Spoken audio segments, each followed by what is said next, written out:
প্রতিবন্ধীরা সমাজের বোঝা নয়, প্রমাণ করল গাজীপুরের শ্রবণ ও বাক প্রতিবন্ধী স্বামী স্ত্রী। হাতের ইশারায় করেন ব্যবসা। সংসারের সচ্ছলতা থাকায় সমাজের অনেকের মতোই সুখী এই দম্পতি।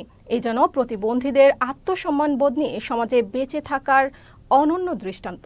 প্রতিনিধি মোহাম্মদ মুখলেসুর রহমানের পাঠানো তথ্য ও ভিডিওচিত্রে বিস্তারিত প্রতিবেদনে।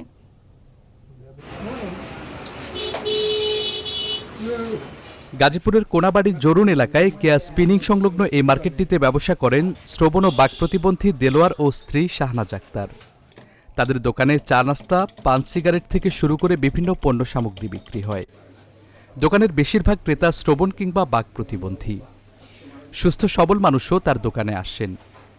চায়ের দোকানে চিরাচরিত যে হট্টগোল তার ছিটে ফোঁটাও নেই এখানে। নিরিবিলি পরিবেশ। দোকানদার আর ক্রেতার ইশারায় চলে ব্যবসা। ব্যাঘাত ঘটে না লেনদেনের ক্ষেত্রেও।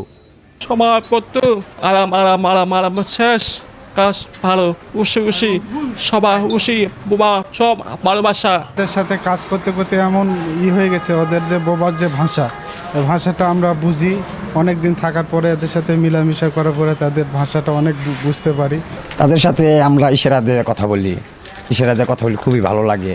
আমাদের ইশারা সে বোঝে, আমরাও একটু বুঝি। কেবল দেলোয়ার দম্পতি নয়, এ মার্কেটে অনেক প্রতিবন্ধী চা দোকান, সেলুন সহ বিভিন্ন ব্যবসায় জড়িত। তাই মার্কেটটি পরিচিতি পেয়েছে বোবাদের মার্কেট হিসেবে। জেলা সমাজসেবা অধিদপ্তর জানিয়েছে, প্রতিবন্ধীদের জীবনমান উন্নয়নে কাজ করছে সরকার। মাসিক ভাতাসহ ঋণ সহায়তাও দেয়া হচ্ছে। গাজীপুর জেলায় 40,000-এর উপরে আমাদের বিভিন্ন প্রতিবন্ধী জনগোষ্ঠী রয়েছে। তার মধ্যে আমরা যদি চিন্তা করি যে আমাদের কোনগুলো আমরা তাদেরকে কর্মসংস্থানমুখী করতে পারবো, তার মধ্যে একটা হচ্ছে বাক শ্রবণ প্রতিবন্ধী।